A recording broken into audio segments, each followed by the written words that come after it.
መጽሐፉን ሙሉውን በአማርኛ የምትፈልጉ ብቻ ከታች ባለው የቴሌግራም ሊንክ ልትጽፉልን ትችላላችሁ። አይቤን ማን አነሳው? ክፍል 2። አሁን ሃው ያለፈውን ሙሉ በሙሉ ትቶ ከአዲሱ እውነታ ጋር እየተላመደ ነው። በውስብስቡ መንገድ ውስጥ በተሻለ ጥንካሬና ፍጥነት እየገሰገሰ ነው። ለዘላለም የሚቆይ መስሎት የነበረው ጉዞ በተሎና በደስታ እየተገባደደ ነው። ሃው አጠገቡ ወዳለው አዲስ መተላለፊያ ሲጠጋ አዲስ የአይብ ጎተራ አገኘ። ወደ ውስጥ ገብቶ ሲመለከት በሚያየው ነገር እጅግ ተደነቀ። በየቦታው የተከመረው አይብ ከዚህ ቀደም አይቶት በማያውቀው ደረጃ የተከማቸ ነው። አንዳንዶች አይቦች ጭራሽ አይቷቸው የማያውቃቸው አዳዲሶች ናቸው። የቀድሞ ጓደኞቹን ስኒፍና ስኬሪን እስከሚመለከት ድረስ እውን ይሁን ህልም መለየት አልቻለም ነበር። ስኒፍ ጭንቅላቱን በመነቅነቅ ስኬሪ ደግሞ እግሩን በማወራጨት የእንኳን ደህና መጣ ሰላምታ ሰጡት። ሆዳቸው ላይ የተከመሩት ትናንሽ ቦርጮች ለተወሰነ ጊዜ እዚህ እንደሰነበቱ ጠቋሚ ናቸው።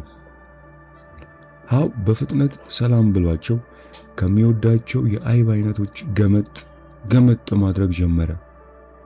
ጫማዎቹን አውልቆ አጣምሮ ካሰራቸው በኋላ ምናልባት ቢያስፈልጉት በቶሎ ሊያገኛቸው እንዲችል አንገቱ ላይ አንጠለጠላቸው። ስኒፍና ስኬሪ ተመልክተውት በአድናቆት ጭንቅላታቸውን አወዛወዙለት። ከዚያም ሃው ከአዲሱ አይብ እስኪጠግብ ድረስ ከበላ በኋላ አዲስ አይብ ቆርሶ አንስቶ ለለውጣችን አለ። ሃው አዲሱን አይብ እያጣጣመ የተማረውን ነገር ለማሰላሰል ሞከረ። ለመለወጥ በፈራ ጊዜ ራሱን ከሌላው አሮጌ አይብ ጋር በቅዠት አጣምሮ ነበር። ታዲያ እንዲለወጥ ያደረገው ምን ነበር? በረሃብ እሞታለሁ የሚል ስጋት ነው? ያ ፍርሃት በመጠኑ አስተዋጽኦ እንደነበረው አስቦ ፈገግ አለ። ከዚያም ሳቅ አለና መለወጥ የጀመረው በራሱ የተሳሳቱ ስራዎች መሳቅ የጀመረ ጊዜ እንደሆነ አስታወሰ። ለመለወጥ ፈጣኑ መንገድ ያለፈውን ትቶ አዲሱን መቀበል፣ በራስ ላይ መሳቅ መሆኑ ገባው። ስለ መለወጥ ከጓደኞቹ ስኒፍና ስኬሪ የተወሰነ ነገር መማሩንም ልብ ብሏል። ስኒፍና ስኬሪ ሕይወትን ቀለል አድርገው ነው የሚኖሩት። ነገሮችን ከሚገባው በላይ አይተነትኑም፣ አያወሳስቡም። ሁኔታዎች ሲቀየሩና አይቡ ቦታ ሲቀየር እነሱም ተቀይረው አብረው ይንቀሳቀሳሉ። ይህንን ሁሌም ያስታውሳል። በተጨማሪም ሃው ከአይጦች በተሻለ ማሰብ የሚችለውን ልዩ አእምሮ በመጠቀም ራሱን ጥርት ባለ መልኩ የሚያስፈልገውን ሲያገኝ በምናቡ ለመሳል ችሎ ነበር። ባለፉት ጊዜያት የፈጸማቸው ስህተቶች ተምሮባቸው የወደፊቱን ለማቀድ ተጠቅሞባቸዋል። ለውጥን መላመድ ልንማረው የምንችለው ነገር እንደሆነ አሁን ገብቶታል። ነገሮችን ቀለል ማድረግ፣ ከሁኔታዎች ጋር መቀያየር መቻልንና በቶሎ መለወጥን ፈጥኖ መረዳት ተገቢ ነው። ነገሮችን ማወሳሰብ ወይም በፍርሃት መታጠር፣ ግራ መጋባት አያስፈልግም። ትናንሽ ለውጦች ሲጀምሩ ማስተዋል ከቻልክ ትልልቆቹ ለውጦች ሲመጡ ተዘጋጅቶ ለመቀበል ትችላለህ። በጊዜ ራሱን ከመለወጥ ጋር ማላመድ እንዳለበት ተገንዝቧል። በቶሎ ለመለወጥ መዘጋጀት ካልተቻለ መቼም መለወጥ አይቻልም። ከምንም በላይ የለውጥ ጸር ራሳችን እንደሆነና እኛ እስካልተቀየርን ድረስ ምንም ነገር ሊቀየር እንደማይችል አምኗል። ምናልባትም ከሁሉ በበለጠ ሁኔታ የተረዳው ደግሞ በጊዜው ቢረዳውም ባይረዳውም ምንጊዜም አዲስ አይብ ከፊት ለፊት ያለ መሆኑ ነው። ጉዞውንና ውጣ ውረዱን በድል ስትወጣ አዲሱ አይብ በሽልማት ይበረከትልሃል። የተወሰኑ ፍርሃቶች ከትክክለኛ አደጋዎች ለመጠበቅ የሚረዱ በመሆናቸው የሚያስፈልጉ እንደሆነ፣ ብዙዎቹ ፍርሃቶች ግን መሰረት የለሽና ከጉዞ የሚያደናቅፉ እንደሆኑ ተረድቷል። በወቅቱ ባይወደውም ለውጡ አዲስ አይነት አይብ ይዞ የሚመጣ በረከት መሆኑን ተገንዝቧል። ከሁሉም በላይ በለውጡ ውስጥ የተሻለውን ማንነቱን ለማግኘት ችሏል። ሃው ስለተማራቸው ነገሮች በማስታወስ ላይ ሳለ ጓደኛው ሄም ትዝ አለው። ከዚያ ከቀድሞ ጎተራ ጀምሮ በየግድግዳዎቹ እያሰፈራቸው የነበራቸውን መልእክቶች ለማንበብ ችሎ ይሆን ሲል አሰበ። ያለፈውን ትቶ ወደፊት ለመምጣት መወሰን ችሎ ይሆን? ወደ ውስብስቡ መንገድ ገብቶ ሕይወቱን የሚያሻሽልበትን መንገድ ጀምሮ ይሆን? ወይስ መለወጥ ስላልቻለ አሁንም ባለበት ተቀምጦ ቀርቶ ይሆን ሲል አሰበ። ከዚያ በድንገት ወደ ቀድሞ ጎተራ ተመልሶ ጓደኛውን የመርዳት ሐሳብ ሽው አለበት። ተመልሶ ሄዶ ሄምን ካገኘው እንዴት መለወጥ እንደሚችል ሊያሳየው አሰበ። ነገር ግን ሄም እንዲለወጥ የሚያስችለውን ስፍራ በየመንገዱ እየሰራ እንደመጣ ትዝ ሲለው ሄም ፍርሃቱን ተቋቁሞና ከምቾት ቀጠናው ወጥቶ በራሱ መንገዱን ማግኘት አለበት። ሌላ ሰው ሊያደርግለት አይገባም። በሆነ መንገድ መለወጡ የሚያመጣለትን ጥቅም መረዳት አለበት ሲል አሰበ። ሄም በየቦታው በግድግዳ ላይ የሰፈሩትን ጽሑፎች መከተልና መተግበር ከቻለ ትክክለኛውን መንገድ መከተል እንደሚችል አውቋል። ከዚያ የተማረውን ነገር ጠቅለል አድርጎ በአንድ ላይ በአዲሱ የአይብ ጎተራ ግድግዳ ላይ ጻፈው። በእይታዎቹ ዙሪያ ትልቅ የአይን ምስል በመሳል የተማራቸውን ነገሮች ዝርዝር እያየ ፈገግ አለ። ለውጥ አይቀሬ ነው። አይቡ ሁል ጊዜ ሊነሳ ይችላል። ለውጥን ጠብቀው።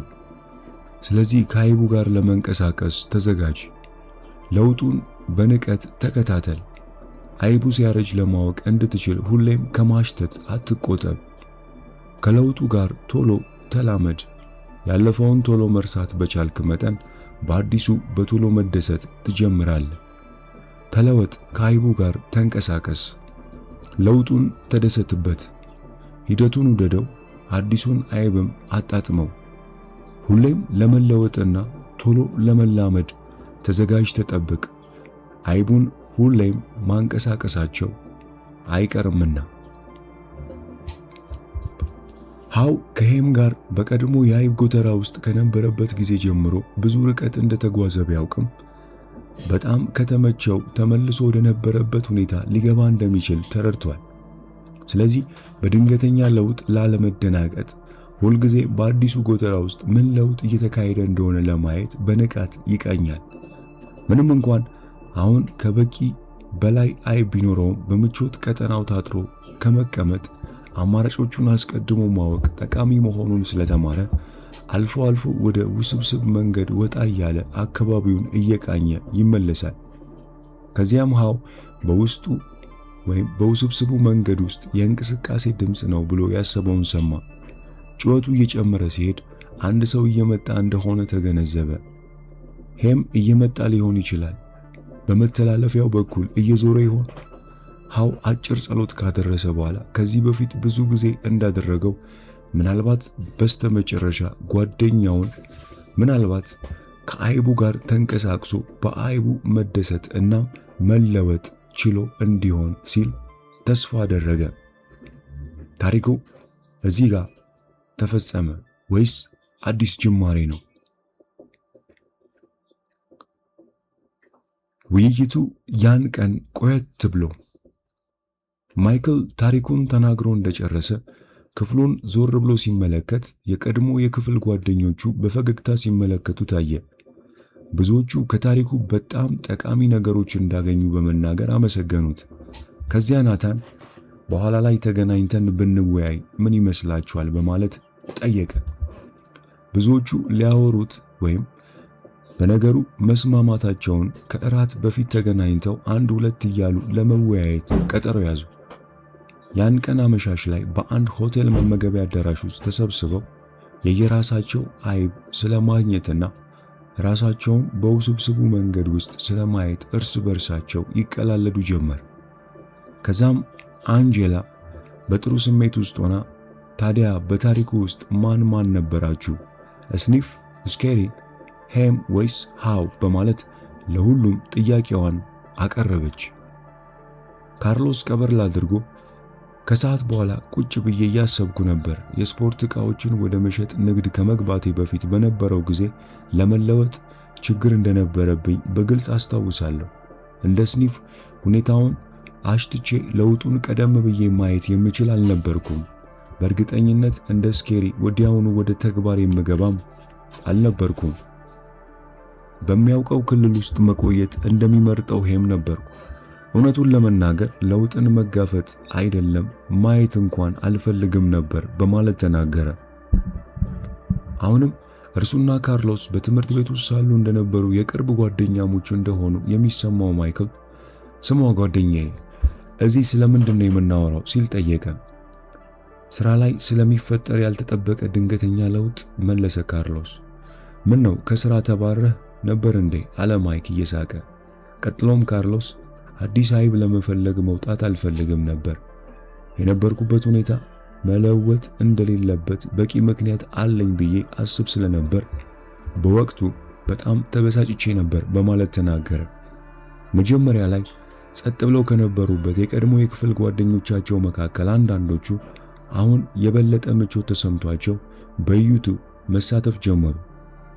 ከዚያ ወደ ውትድርና አምርቶ የቆየው ፍራንክ መናገር ጀመረ። እኔም አንድ ጓደኛዬን ያስታውሰኛል ሲል ጀመረ። እሱ የሚመራው የሥራ ክፍል እየተዘጋ ቢሆንም እርሱ ግን ያንን ማየት አልፈለገም ነበር። በእርሱ ስር ይሰሩ የነበሩ ሰዎች ወደ ሌሎች ቦታዎች መመደብ ቀጠሉ። ሁላችንም ከሁኔታዎች ጋር መለወጥ ለሚፈልጉ ሰዎች ስላሉት ሌሎች ብዙ ዕድሎች ልንነግረው ብንሞክርም እሱ ግን መለወጥ እንዳለበት አያስብም ነበር። መጨረሻ ላይ የሥራ ክፍሉ ሙሉ በሙሉ ሲዘጋ የተደነቀው እርሱ ብቻ ነበር። አሁን ሊከሰት አይገባም ብሎ ካሰበው ለውጥ ጋር መላመድ አቅቶት እየተቸገረ ነው በማለት ተናገረ። ጄሲካም እኔም ለውጥ በእኔ ላይ መከሰት አለበት ብዬ አላስብም ነበር፣ ነገር ግን የኔ አይብ ከአንድ ጊዜ በላይ ከቦታው ተነስቷል። በኋላ እናነሳዋለን እንጂ በተለይ በግል ሕይወቴ ዙሪያ አጋጥሞኛል አለች። ከናታን በስተቀር ሁሉም ሳቁ። ቀጥሎም ምናልባት ዋናው ነጥብ ለውጥ ሁላችን ላይ የሚከሰት ነገር መሆኑ ይሆናል። ሳስበው ቤተሰቦቼ የአይቡን ታሪክ ከዚህ ቀደም ብለው ሰምተውት ቢሆን ብዬ እመኛለሁ። በቢዝነሶቻቸው ዙሪያ እየታዩ የነበሩትን ለውጦች ማየት ባለመፈለጋችን አሁን ብዙ ቅርንጫፎችን ለመዝጋት ተቃርበናል አለ። ብዙዎቹ ናታን ከዓመት ዓመት ዘና ብሎ የሚኖርበት ቢዝነስ ውስጥ እንዳለ ያስቡ ስለነበር ይህንን በመስማታቸው ተገረሙ። ከዚያም ምን ተፈጥሮ ነው አለች ጄሲካ። በከተማ ውስጥ ሰፊና የተሻለ ቅናሽ ዋጋ ይዞ የመጣ አዲስ ሱፐርማርኬት ሲከፈት የኛ ትናንሽ መሸጫዎች ፍክክሩን መቋቋም ከበዳቸው። አሁን እንደተረዳሁት ስኒፍና ስኬሪ በመሆን ፈንታ ሄምን ነበርን። ባለንበት መቆየት እንጂ መለወጥን አልፈለግንም። እየተከሰተ የነበረውን ለውጥ ማየት ስላልፈለግን አሁን ችግር ውስጥ ገብተናል። ከሃው የተወሰኑ ትምህርቶችን መቅሰም እንችል ነበር፣ ነገር ግን በራሳችን ላይ መሳቅም ሆነ የምንሰራውን መለወጥ የምንችል አልነበርንም በማለት ተናገረ። ከማዳመጥ በቀር እስካሁን ምንም ያልተናገረችው ውጤታማ የንግድ ሴት ለመሆን የበቃችው ላውራ እኔም ከሰዓት በኋላ ላይ ስለ ታሪኩ እያሰብኩ ነበር። እንዴት እንደ ሃው መሆንና በራሴ ላይ ስቄ ስህተቶቼን ተመልክቼ ታርሜ መቀጠል እንደምችል ሳስብ ነበር። ለማወቅ ስለጓጓው ልጠይቃችሁ፣ እዚህ መሃል ለውጥን የምንፈራ ስንቶቻችን ነን? በማለት ጠየቀች። ምላሽ የሰጠ አልነበረም። እጅ በማንሳት ብናሳይስ ስትል ሐሳብ አቀረበች። እጁን ከፍ ያደረገው አንድ ሰው ብቻ ነበር። አንድ ታማኝ ሰው ከመካከላችን ተገኘ። እሺ፣ ሌሎች ሰዎች ለውጥን ይፈራሉ ብላችሁ የምታስቡት ስንቶቻችሁ ናችሁ? ስትል ሁሉ እጃቸውን ከፍ አደረጉ። በዚያ ጊዜ ሁሉም በአንዴ መሳቅ ጀመሩ። ይህ ምን ይነግረናል? ስትል ጠየቀች። ናታን ቀጠል አድርጎ ክህደት ሲል መለሰ። ትክክል ነው፣ ግን አንዳንዴ መፍራታችንን ራሱ አንገነዘበውም። እኔ መጀመሪያ ታሪኩን ስሰማ የወደድኩት ባትፈራ ኖሮ ምን ታደርግ ነበር የሚለው ጥያቄ ነበር አለ ማይክ። እኔ ከታሪኩ የተማርኩት ለውጥ በሁሉም ቦታ እንደሚከሰትና ራሴን ባስተካከልኩበት መጠን ልክ የተሻለ እንደሚሆንልኝ ነው አለች ጄሲካ። ቀጥላም አስታውሳለሁ ከዓመታት በፊት ድርጅታችን ከ20 በላይ መጽሐፍትን በአንድ ላይ እየጠረዘ በኢንሳይክሎፒዲያ መልክ ይሸጥ ነበር። ከዚያ አንድ ሰው መጽሐፍቶቹን ወደ ሶፍት ኮፒ ቀይረን ባነሰ ዋጋ መሸጥ ብንጀምር እንደሚሻለንና ለማዘመንም የሚያስወጣን ወጪ ቀላል እንደሆነ ነግሮን ነበር። እኛ ግን ፈቃደኞች አልነበርንም አለች። ለምን ነበር ፈቃደኛ ያልሆናችሁት ሲል ጠየቀ። ምክንያቱም ያኔ የቢዝነሳችን የጀርባ አጥንት ከቤት ቤት እየዞረ ሽያጭ የሚያከናውኑ ትልቅ የሽያጭ ኃይላችን እንደሆነ እናምን ስለነበር ነበር። የሽያጭ ቡድናችን ከኛ ጋር የመቆየቱ ሁኔታ የተመሰረተው ደግሞ ምርቶቻችን ከፍተኛ ዋጋ ስላላቸው በሚያገኙት ትልቅ ኮሚሽን ላይ ነበር። ይህንን ለረጅም ጊዜ በተሳካ ሁኔታ ስናደርገው ስለነበር ለዘላለም እንደሚቀጥል አስበን ነበር። ላውራ ይመስለኛል ይህ በታሪኩ ውስጥ ያሉትን የሄምና የሃውን የስኬት እብሪት የሚወክል ነው። እነርሱም በአንድ ወቅት የሰራላቸውን ዘዴ መለወጥ ስለሚያስፈልጋቸው አላስተዋሉም ነበር። ናታንም ቀጠል አድርጎ ስለዚህ የድሮ አይብሽ ብቸኛው አይብሽ እንደሆነ አስበሽ ነበር ማለት ነው አለ። አዎ፣ እና በዚያ ላይ ልንቆይ ፈልገን ነበር። አሁን መለስ ብዬ በእኛ ላይ ስለተደረገው ወይም ስለደረሰው ነገር ሳስብ አይቡን አንስተውት ብቻ ሳይሆን አይቡ በራሱ በስተመጨረሻ ያለቀ መሆኑን ተገንዝቤያለሁ። ለማንኛውም አልተለወጥንም፣ ነገር ግን ተፎካካሪዎቻችን በመለወጣቸው የኛ ሽያጭ በአስከፊ ሁኔታ አሽቆለቆለ። አስቸጋሪ ጊዜ እያሳለፍን ነው። በዚያ ላይ አሁን በድርጅቱ ላይ አዲስ የቴክኖሎጂ ለውጥ በመምጣቱ ማንም ደስተኛ አይመስልም። ሲመስለኝ በቅርቡ ከስራ ውጭ ልሆን እችላለሁ በማለት ተናገረች። ከዚያ ካርሎስ ድምፁን ከፍ አድርጎ አሁን ወደ ውስብስቡ መንገድ የምንገባበት ጊዜ ነው በማለት ሲናገር ጄሲካን ጨምሮ ሁሉም ሳቁ። ቀጥሎም ካርሎስ ወደ ጄሲካ ዞር ብሎ አንቺ በራስሽ ላይ መሳቅ መቻልሽ ጥሩ ነው አላት። ፍራንክም ከተል አድርጎ ከታሪኩ የምንማረው እሱን መሰለኝ። ሃው ለውጡን መቀበል የቻለው በራሱ ላይ መሳቅ በመቻሉ እንደሆነ አይተላን አለ። አንጄላ ሄም ተለውጦ አዲስ አይብ ያገኘ ይመስላችኋል ስትል ጥያቄ አነሳች። እኔ ይመስለኛል አለች ኤሌኒ። እኔ ግን አይመስለኝም። አንዳንድ ሰዎች መቼም አይለወጡም፣ ለዚያም ዋጋ ይከፍላሉ። በሕክምና ሕይወቴ እንደ ሄም አይነት ሰዎችን አይቻለሁ። አይባቸው መቼም የሚነሳባቸው አይመስላቸውም። በድንገት ሲወሰድባቸውም ሁኔታውን በሌሎች ላይ ስለሚያሳብቡ ያለፈውን መተው ከሚችሉበት ቦላ ላይ ይተማመናሉ። ከዚያም ናታን ለራሱ እያወራ በሚመስል አይነት ሲመስለኝ ጥያቄው ያለፈውን ለመተውና ወደፊቱን ለመቀጠል ማድረግ ያለብን ምንድነው የሚለው ነው ሲል በማኩተምተም ተናገረ። ከዚያ ለተወሰኑ ጊዜያት ማንም ምንም አላለም። ቀጥሎም ናታን በሌሎች የአገሪቱ አካባቢዎች ያሉ የኛ አይነት ድርጅቶች እየደረሰባቸው የነበረውን ኪሳራ እያስተዋልኩ ነበር። ነገር ግን ሁኔታው እኛን ይነካናል ብዬ አልገመትኩም ነበር። አሁን ሳስበው ከተከሰተ በኋላ ምላሽ ለመስጠት ከመሞከር አስቀድሞ ምልክት ሲያዩ መንቀሳቀስ የበለጠ ውጤታማ ነው። ምናልባትም የራሳችንን አይብ ራሳችን መንቀሳቀስ ነበረብን አለ።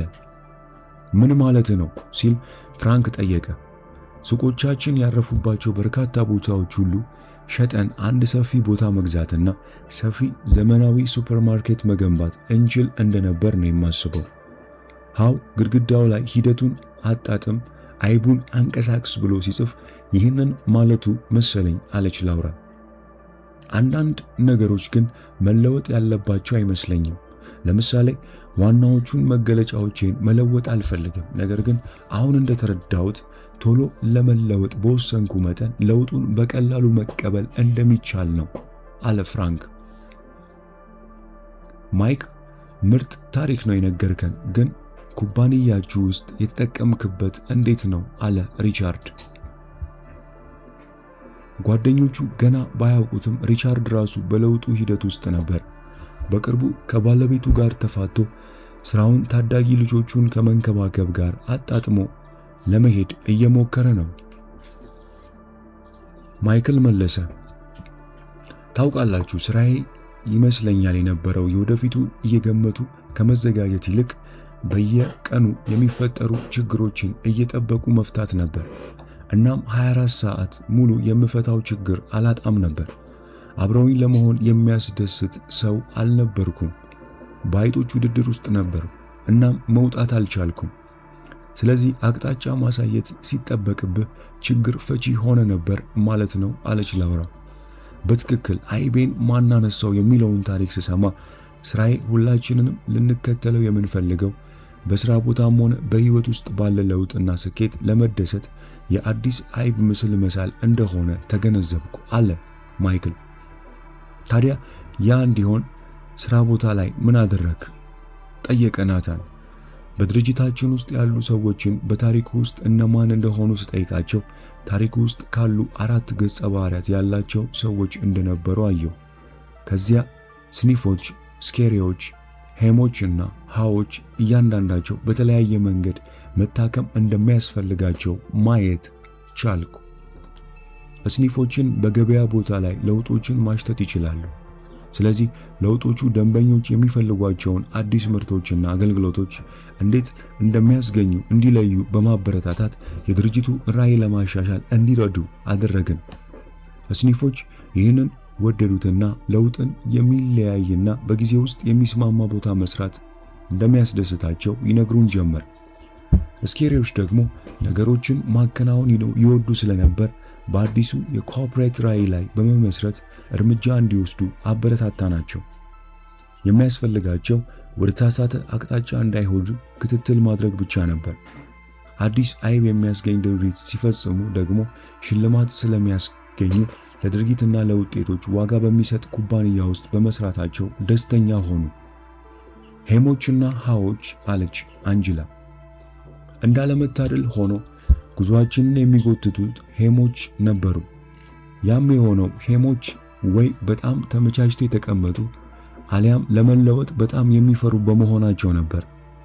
አንዳንድ ሄሞቻችን የተለወጡትም ለውጥ ለነሱ ጥቅም እንዴት እንደሚሰራ የሚያሳየውን ራዕይ ሲያዩ ብቻ ነበር።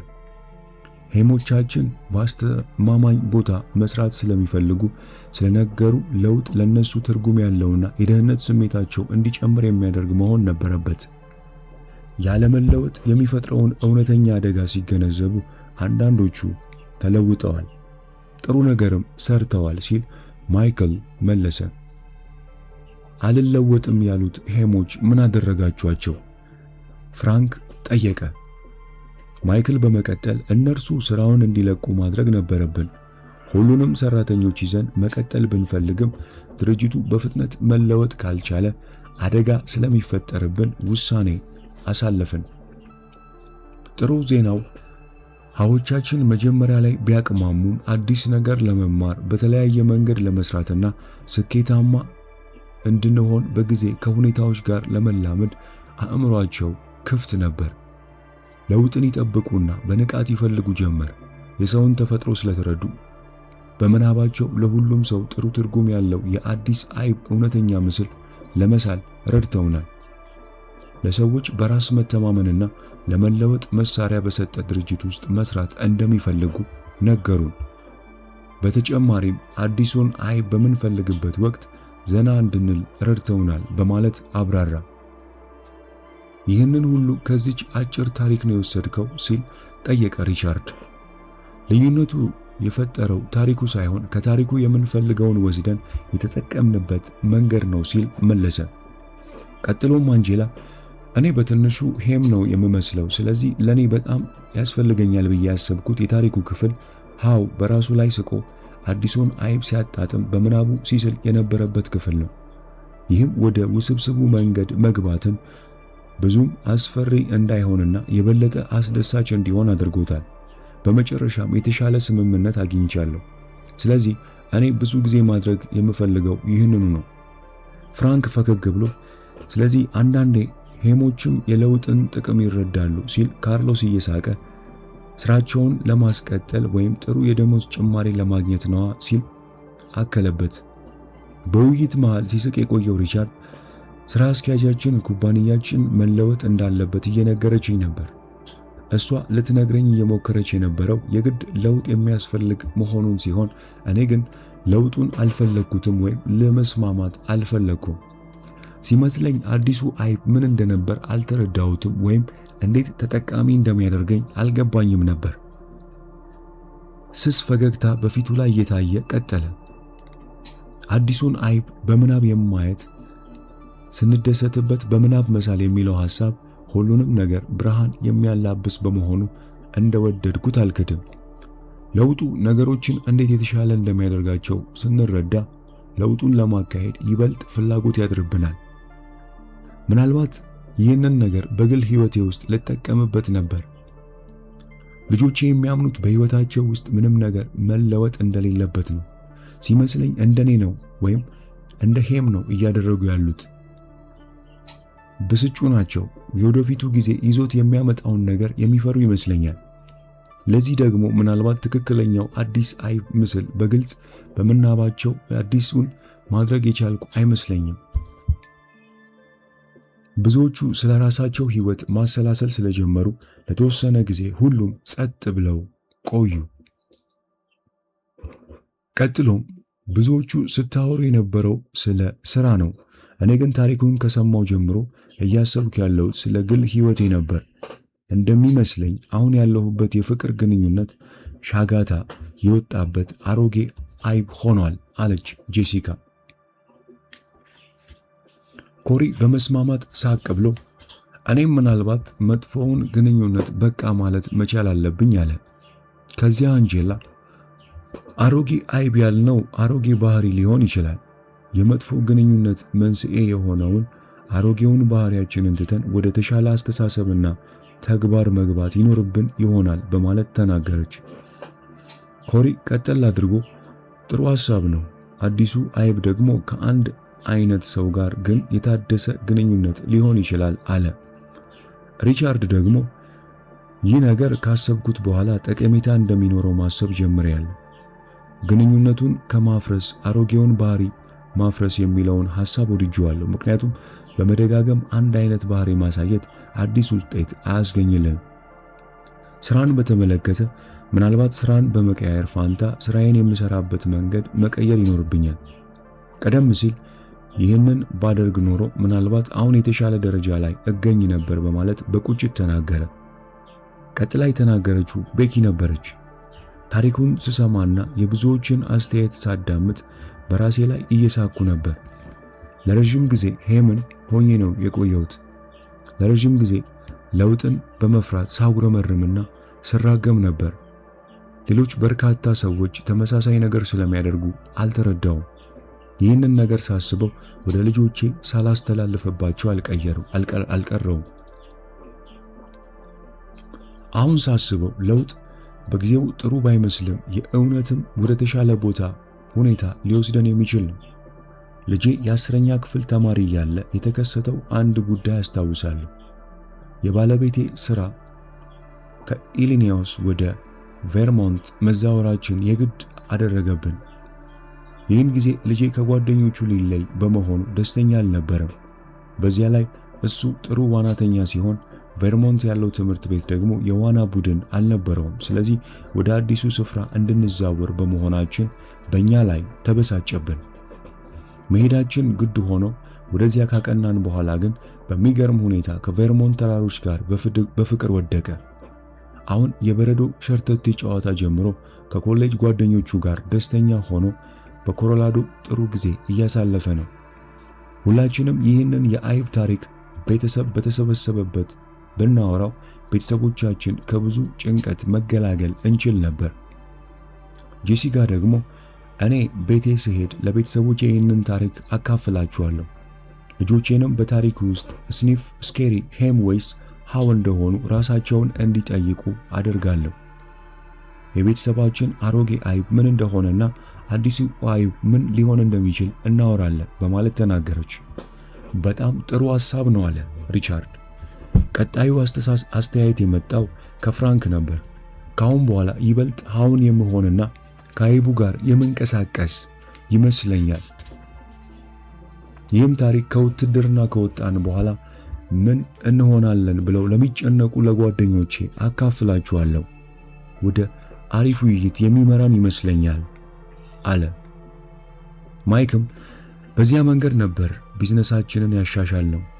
ከአይቡ ታሪክ ምን ትምህርቶችን እንዳገኘንና እንዴት በእኛ ሁኔታ ውስጥ ልንጠቀም እንደምንችል በተደጋጋሚ ውይይቶችን አድርገናል። ለውጥን በምናካሂድበት ጊዜ የምንጠቀማቸው አስቂኝ ቃላት ስለነበሩ ጉዞው አሰልቺ አልነበረም። ለውጦቹ ወደ ኩባንያው ዘልቀው በገቡ ጊዜ ደግሞ በጣም ውጤታማ መሆን ቻልን። ዘልቀው ሲገቡ ስትል ምን ማለት ነው? ናታን ጠየቀ። ከዚያ ማይክል ድርጅታችን ይበልጥ ጠልቀን በመመርመር መጠን ብዙ ሰዎች ያላቸውን ኃይል ጥቂት እንደሆነ የሚሰማቸው መሆኑን ተረዳን። ለውጡን የሚቃወሙት ሲመጣ ምን ሊያመጣባቸው እንደሚችል እርግጠኛ ስላልሆኑ ነበር። በአጭሩ በግድ የተጫነ ለውጥ በቀጥታ ተቃውሞ እንደሚጠብቀው ግልጽ ነው። ነገር ግን የአይቡ ታሪክ መስሪያ ቤታችን ውስጥ ላሉ ሰዎች በሙሉ ሲዳረስ ለውጥን የምንመለከትበት እይታ ለመለወጥ ጠቀመን። ሁላችንም በአሮጌ ፍርሃቶቻችን ተሰቅዘን ይዘን ወደፊት ለመራመድ ፍላጎት አልነበረንም። ማለት የምንችለው ብቸኛው ነገር ይህንን የአይብ ታሪክ አስቀድሜ በሰማሁት ኖሮ በማለት አብራራ። እንዴት ሲል ካርሎስ ጠየቀው። ምክንያቱም ለውጦችን ለማድረግ በደረስንበት ወቅት ቢዝነሳችን በጣም ወድቆ ስለነበር አንዳንድ ጥሩ ጓደኛሞች ጨምሮ ቀደም ሲል እንደገለጽኩት ብዙ ሰራተኞችን ማሰናበት ነበረብን። ለሁላችን ከባድ ነበር። ሆኖም ከቆዩትና ከተሰናበቱት ሰራተኞች አብዛኞቹ የአይቡ ታሪክ ነገሮች በተለየ መንገድ እንዲያዩና በመጨረሻም በተሻለ ሁኔታ እንዲቋቋሙ እንደረዳቸው ተናግረዋል። ሌላ ስራ ፍለጋ የተሰማሩ ሰዎች መጀመሪያ ላይ ከባድ ቢሆንባቸውም የአይቡን ታሪክ ማስታወሳቸው በእጅጉ ጠቅሟቸዋል። አንጄላ በጣም የተጠቀማቸው ምኑ ላይ ነው ስትል ጥያቄ ያቀረበች። ማይክል ሲመልስ ፍርሃታቸውን አሸንፈው ሲያልፉ ያስደሰታቸው ነገር አዲስ አይብ መኖሩን መገንዘባቸው ነው። እንደነገሩኝ የአዲሱን አይብ ምስል በምናባቸው መሳላቸው ማለትም አዲሱ ስራቸው ላይ ውጤታማና ደስተኛ ሲሆኑ በአእምሯቸው መሳል የተሻለ ስሜት እንዲሰማቸውና በስራ ቃለ ምልልስ ወቅትም በራስ መተማመናቸው ከፍ እንዲል ረድቷቸዋል አለ። እናንተ ኩባንያ ውስጥ የቀሩትስ? ላውራ ሌላ ጥያቄ አስከተለች። እነሱ እየተካሄዱ ባሉ ለውጦች በማጉረምረም ፈንታ አሮጌውን አይባቸውን አንስተውታል። አሁን አዲስ አይብ እንፈልግ ማለት ችለዋል። ይህ ደግሞ በጣም ብዙ ጊዜ ይቆጥባል፣ ጭንቀትንም ያስቀራል። በፊት ለውጥን ይቃወሙ የነበሩ ሰዎች አሁን ጭራሽ ለውጡ እንዲፋጠን በመርዳት ላይ ናቸው በማለት ማይክል ተናገረ። ለምን የተለወጡ ይመስልሃል? አለ ኮሪ። የተለወጡት በኩባንያችን ውስጥ የነበረውን የአቻ ግፊት ሲለወጥ ነው። ለምሳሌ ብዙዎቻችሁ በነበራችሁበት መስሪያ ቤት ውስጥ ለውጦችን የበላይ ኃላፊዎች ሲያስተዋውቁ ምን አይነት ምላሽ ነው የሚጠብቃቸው? ብዙ ሰዎች የሚቀበሉት እንደ መጥፎ ሐሳብ ነው ወይስ እንደ ጥሩ ሐሳብ? እንደ መጥፎ ሐሳብ ነው መለሰ ፍራንክ። ልክ ነው፣ ግን ለምን? ምክንያቱም ብዙ ሰዎች ለውጦች መጥፎ ነገር ያመጡብናል ብለው ስለሚፈሩ የሚፈልጉት ነገሮች ባሉበት እንዲቀጥሉ ነው። አንድ ሰው ለውጥ መጥፎ ነው ሲል ሌሎች በሐሳቡ የሚስማሙት ለዚያ ነው አለ ካርሎስ። አዎ፣ ምናልባት በትክክል የሚሰማቸው ያ ባይሆንም ለመመሳሰል ሲሉ ይስማማሉ። ድርጅቶች ውስጥ ያቻ ግፊት ለውጥን የሚጎትተው በዚህ መልኩ ነው አለ ማይክ። ቤኪ ደግሞ ታዲያ ሰዎች የአይቡን ታሪክ ከሰሙ በኋላ ነገሮች እንዴት ተለወጡ ስትል ጠየቀች። የአቻ ግፊት ሲቆም ማንም ሄምን መምሰል አይፈልግም ነበር። ለውጦቹን ቀድሞ ማሽተትና ወደ ኋላ ከመሄድ ይልቅ ወደ ተግባር መግባት ፈልገው ነበር ሲል መለሰ ማይክ። ሁሉም ተሳሳቁ። ናታን፣ ይህ ጥሩ ነጥብ ነው። በእኛ ኩባንያ ውስጥ ማንም ሰው ሄምን መምሰል አይፈልግም። እንዲያውም ሊለውጠው ይችላል። ባለፈው የተገናኘን ጊዜ ለምን ይህንን ታሪክ አልነገርከንም ነበር? ሊሰራ ይችል ነበር አለ። በደንብ ነው የሚሰራው አለ ማይክ። እንዲያውም በጣም ውጤታማ የሚሆነው የመስሪያ ቤታችሁን እያንዳንዱን ሰው ስለ ታሪኩ ሲያውቅ ነው። ድርጅቱ ትልቅም ይሁን ትንሽ ወይም በቤተሰብ መካከል ቢሆን አንድ ድርጅት የሚለወጠው በውስጡ ያሉ ሰዎች ሲለወጡ ነው አለ። በመጨረሻም ታሪኩ ለኛ እንደሰራልን ስንረዳ ለሌሎችም አብረን ቢዝነስ ልንሰራ ለምንፈልጋቸው ሰዎች እንዲጠቀሙበት አስተላልፍልን። ምክንያቱም እነሱም ለውጥ እያስተናገዱ እንደሆነ እናውቃለን። ምናልባት አዲሱ አይባቸው እኛ ልንሆን እንደምንችል እንነግራቸዋለን። ያም ወደ አዲስ ቢዝነስ ይመራናል የሚል ሐሳብ አቀረበ። ጄሲካ ከዚህ ነገር ብዙ ሐሳቦች አግኝታለች። ሁሌ የምታካሂዳቸው የጠዋት የሽያጭ የስልክ ጥሪዎችን አስታወሰች። ሰዓቷን ተመልክታ ይህንን አሮጌ አይብ ትቼ አዲስ አይብ ፍለጋ የምወጣበት ጊዜው አሁን ነው አለች። የቡድኑ አባላት በሙሉ ተሳሳቁና መሰነባበት ጀመሩ። ብዙዎቹ ውይይቱን መቀጠል ፈልገው የነበረ ቢሆንም መሄድ ነበረባቸው። ሁሉም ማይክልን እያመሰገኑት ነበር። እሱ ታሪኩን በጣም ጠቃሚ ሆኖ ስላገኛችሁት ደስ ብሎኛል። በቅርቡ ለሌሎችም የማጋራት እድሉ እንደሚኖራችሁ ተስፋ አደርጋለሁ አላቸው። ይህ አይቤን ማን አነሳው የሚለው መጽሐፍ ሙሉ ይህን ይመስል ነበር። ይህንን መጽሐፍ ሙሉን በአማርኛና በእንግሊዝኛ የምትፈልጉ ብቻ ከታች ባለው በቴሌግራም ሊንክ አድራሻ ልትጽፉልን ትችላላችሁ። ኢትዮጵያ ውስጥና ከኢትዮጵያ ውጭ ያላችሁ ይህንን መጽሐፍ በሃርድ ኮፒ የምትፈልጉ ያላችሁበት ድረስ የምንልክ ይሆናል። ከዚህ መጽሐፍ ስለ ለውጥ ከሚያነሳው ከዚህ መጽሐፍ የትኛው ሐሳብ ተመቻችሁ? እስቲ ኮሜንት ላይ ጻፉልን። በሚቀጥለው ጊዜ መሰል ህይወት ለዋጭ መጽሐፎች ወደ እናንተ የምናደርስ ይሆናል። ስለሆነም ይህንን አስደናቂ የእውቀት ቤተሰብ ሰብስክራይብ ማድረጋችሁን አትዘንጉ። ይህ እጅግ በጣም ጠቃሚና ህይወት ለዋጭ ቪዲዮና መልእክት ለብዙ ወንድም እህቶቻችን ተደራሽ መሆን እንዲችል ቪዲዮውን ላይክ፣ ሌሎችም ሼር በማድረግ እናጋራ። በሚቀጥለው ጊዜ እስክንገናኝ ቸርን ሰንብት።